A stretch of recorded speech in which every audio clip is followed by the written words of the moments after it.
आदत से हम नाम बता वो मेरे रुआ तोहरा आदत से तोहरा आदत से बानी हम नाराज रजऊ तोहरा आदत से बानी हम नाराज रजऊ ओके पास रजऊ उड़न काज रजऊ बदल गई तो हम क्या देली ट्रेंडिंग के बाद इस साला घूम घूम के कहत हूँ सो कि हमारी ट्रेंडिंग हो गई 5 महीना से गाया हूँ और 5 महीने से ट्रेंड कर रहा है अभी भी उठा करके मोबाइल देख लीजिए आपके पास होगा दारूबाज वाह 2 दिन 4 दिन 1 महीना वाला रहा है ये 4-5 महीना से बीच में तनी सा डाउन भल तो फिर पकड़ ले दारूबाज रजऊ हमार सवाल और रवीना रंजन लेडीज के रूप में गाई है इसका जवाब मर्द मेहरारू को सवाल जवाब मर्द कहता मेहरारू का जवाब देता का अपना सजना क्या बात है अरे अपना सजना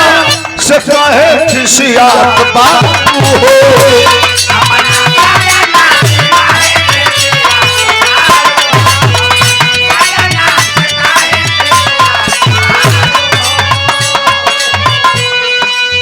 हमार करता हूँ तो लोग काहे काहे को छोड़ ना अच्छा घोड़िया गिला के का होता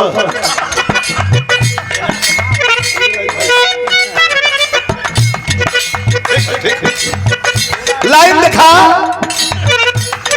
अपना सजना से काहे खिसियात बारू हो अरे बात ताबे करे जा खुशियात बारू हो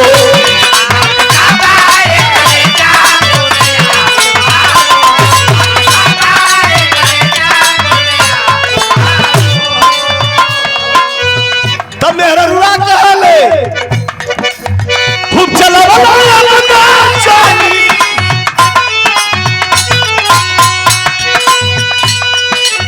खूब चलावला अपना चाली राज रजऊ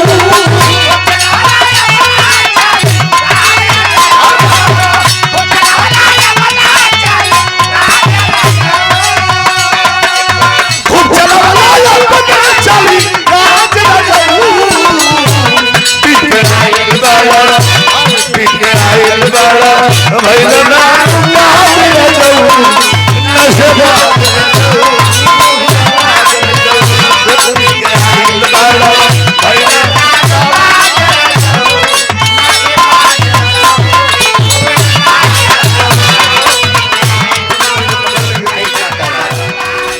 सुनो सबकी लेकिन अपने मन से समाज को हैंडल करो और गीत को भी कौन क्या कर रहा कि तो नहीं आप मंच पे जा रहे हो तो जरा ऐसे ऐसे बोल देना हाँ ठीक बिल्कुल क्या आना तो कह देना कि भूल गए क्या कर ठीक है ना तनी कुछ बजा ला बड़ा बढ़िया बढ़िया गीत बा बजा ले बेटा कुछ अरे वाह वाह वाह क्या कहना है मिजाज है जियो कभी जी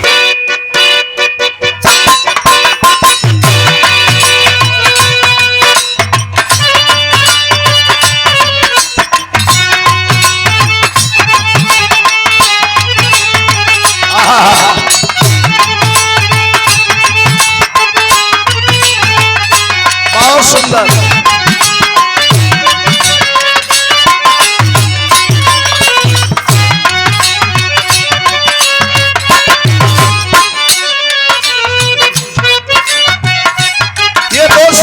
पुरस्कार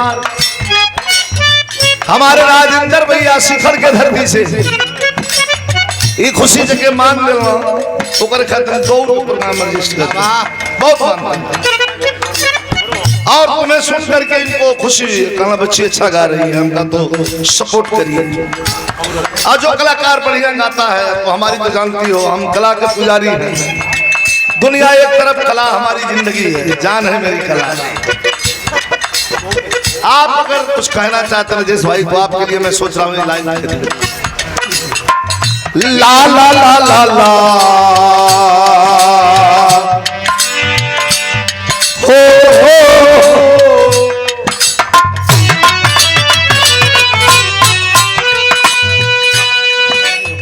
जा रहे हो लौट के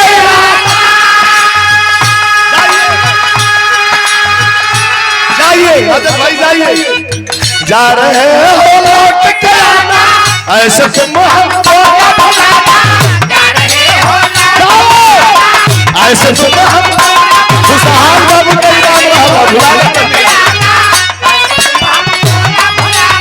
हमारे भैया के इनाम बा। इसके पहले बाजा के बड़े सुंदर प्लेयर जो हमारे छोटे भाई राजेश जी के साथ संगत कर रहे हैं, खुशहाल बाबू। देखिए तुम बंदी उधर खुशी और खुशहाल, बच्चे लाल दुखी मत होखा मदवा बच्चे लाल।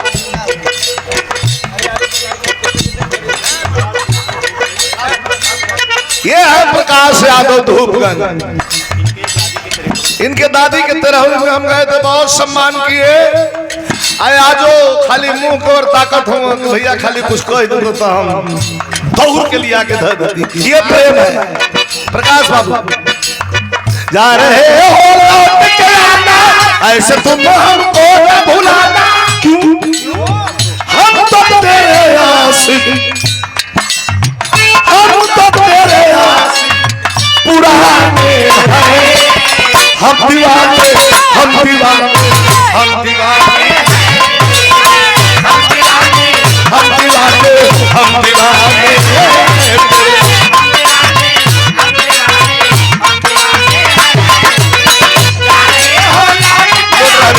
लोड लोड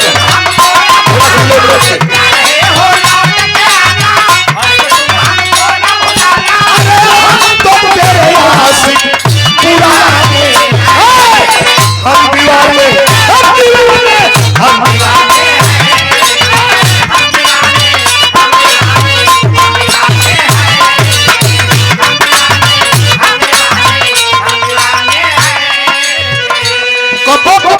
कोनो लाइन कोनो गीत राजेश भैया कलेजा के छू दे।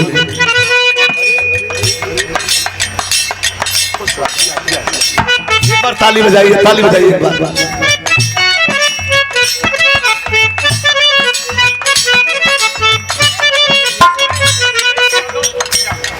सुरेश यादव जी भतीजा हूं हमारे राजेश भैया का। ये देखिए बच्ची का ये संस्कार है, ये शिक्षा है, ये पढ़ी लिखी है, शिक्षा है, शिक्षित है, तभी तो तुम्हें अनपढ़ गंवार क्यों न रहा तो गवावत संगवा खुशहाल तो सर्वता कर न दे। हम देख रहे हैं मेरा ऐसा मन देखिए, अपने से बड़े का सम्मान, सरस्वती का सम्मान। और भगवानों ने कहा है कि माता पिता गुरु और अपने से बड़ों का जिसने सम्मान कर दिया तो बुलंदी उसके कदमों में रही है। कोई माई का लाल कभी हिला नहीं पाया, ये इतिहास गवाह है। इस बच्ची ने जो सम्मान किया है तो ये हमारा सम्मान कहाँ, तो सम्मान उस परम पिता का है। उनकी कृपा बनी रहे, खूब आगे बढ़ो, खूब गाओ। हमारे तरफ से जो भी सहयोग है तो बिरहा गाने के लिए कलाकार बहुत हैं, कलाकारों सबका सम्मान है, लेकिन अखंड है। मैं जब तक जिंदा हूं हाँ ये अखंड रहेगा इसी तरह, ठीक ना। सुबह सुबह अच्छा ये गीत पर हमके बड़ा मजा यार। ये दू को गावे वाली तो कहते पता हो पढ़ी लिखी लड़की है, दू को गावे वाली राजेश भैया लड़ गई अपने में, पांडे सिस्टर बिहार और शिल्पी राज, ये दोनों लड़ गई। एगो कहे कि हमारा है, एगो कहे कि हमारा है, वो कहे कि नहीं हमारा है, वो कहे कि नहीं हमारा है। अतः एगो हमहू गा देली कहली कि तब ले हमारा, तो तो खबर तो ले लिखा वाले का धन्यवाद भाई जब बढ़िया हां ओके बढ़िया कहे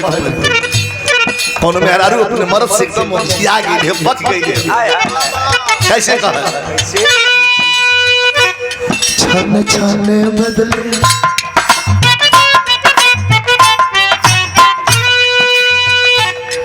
ऊपर का लाइन ना गावत ई लाइन हमके ऊपर के लाइन का कोनो मतलब भी ना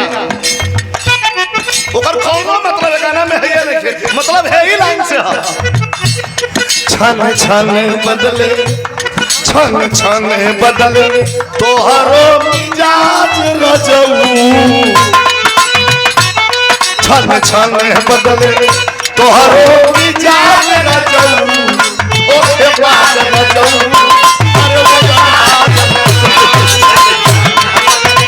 तोहरो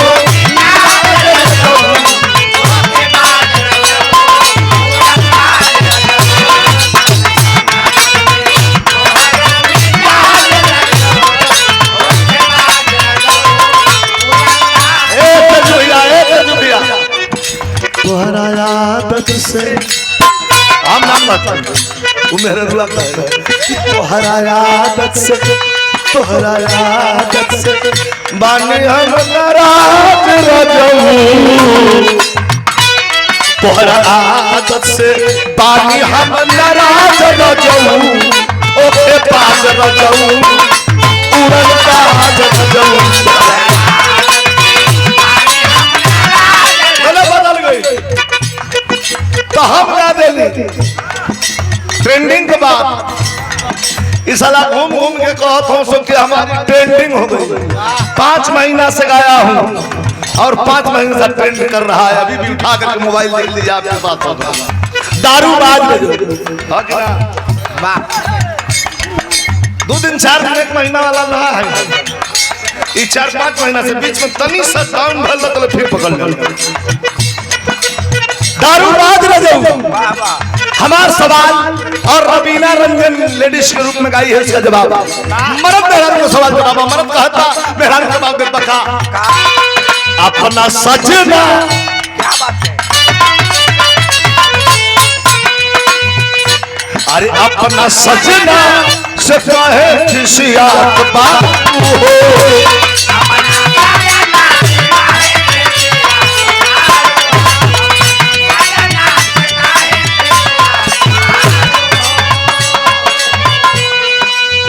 हमार करता हूँ तो लोग काहे काहे को छोड़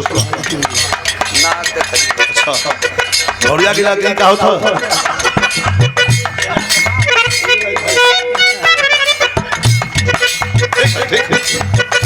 लाइन दिखा अपना सजना से कहे खिसियात बारू हो अरे बात ताबे करे जा खुशियात बारू हो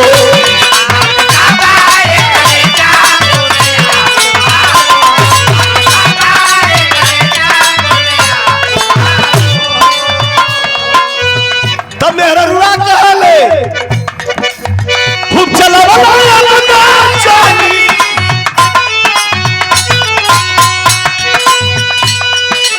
खूब चलावला अपना चाली राज रजऊ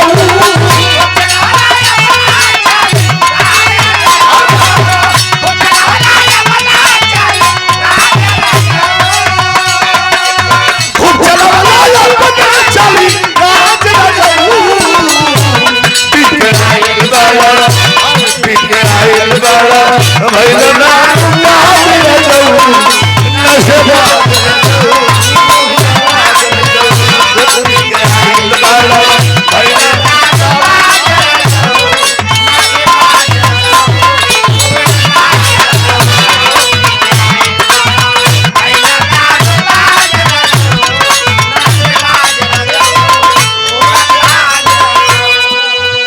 और ये 1500 रुपए का पुरस्कार हमारे सभासद महोदय अशोक पाल वाह भारत तेजी भैया 1500 रुपया पुरस्कार दे ये लाइन पर दे कोने पर पीके आई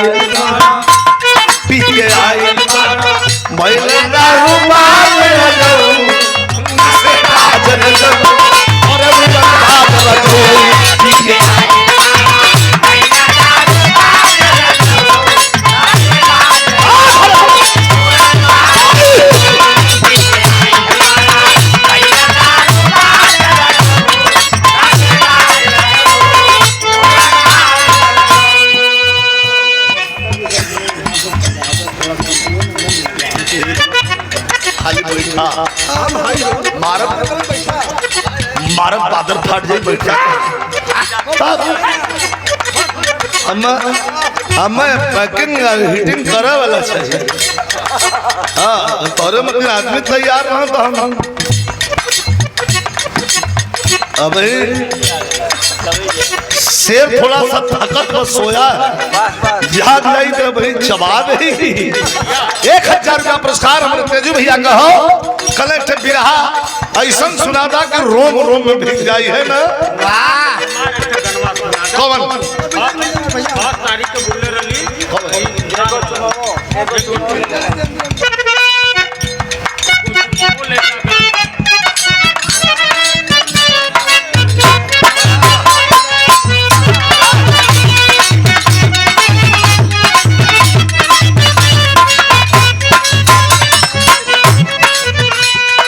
कितना बढ़िया लाइन कितना प्यारा। अरे ये को चुमा ले जा काल में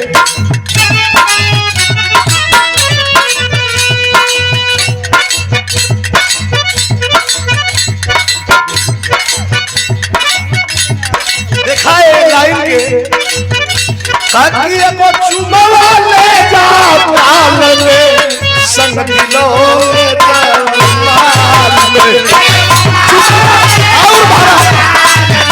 संग दिलो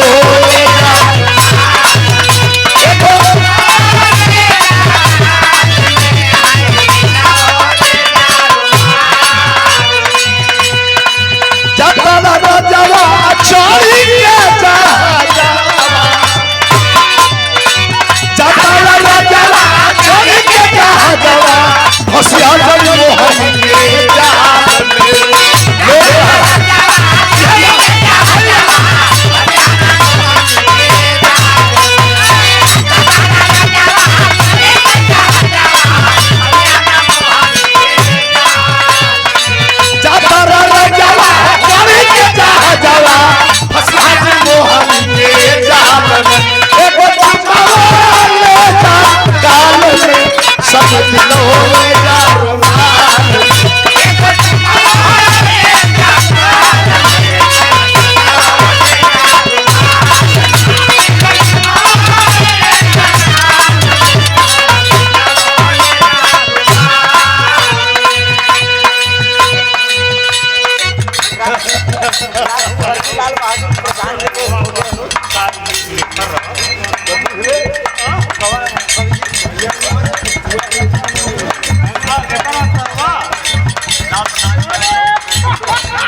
और कई 1000 रुपया पुरस्कार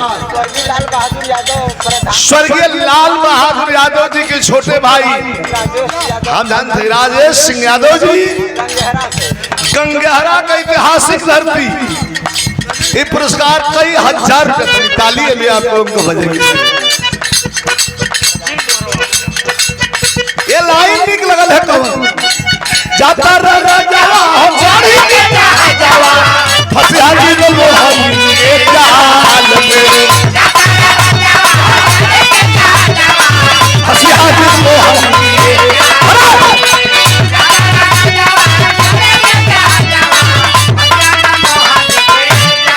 जाता रहा जावा हम जानी के जावा फसिया जी मोहन के जाल में एक काल में सन लो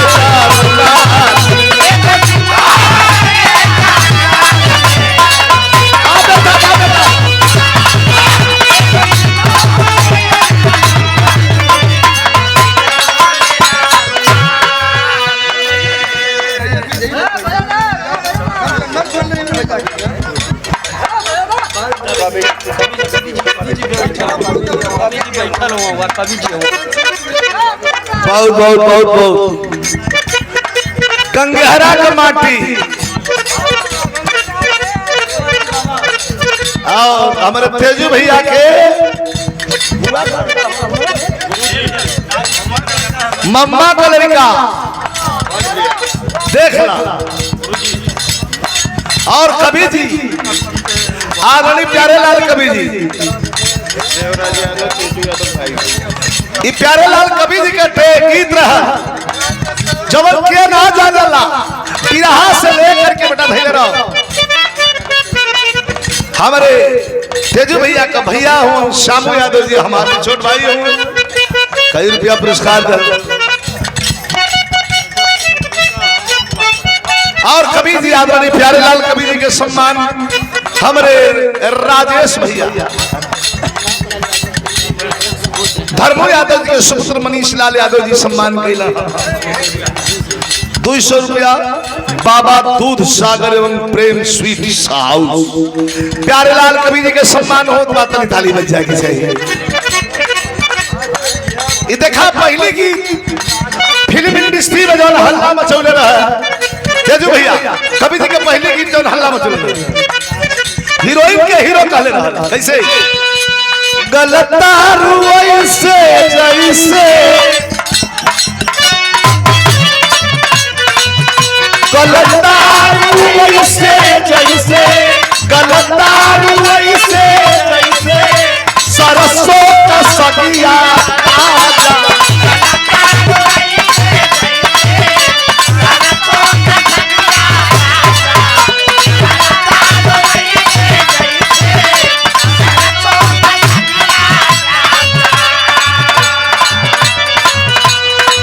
अरे गलतारू ऐसे सरसों का सगिया ताजा चले जवानी हमरी चले जवानी हमरी अरे कोई ना कलगिया ताजा चले जवानी हमरी कोई ना कलगिया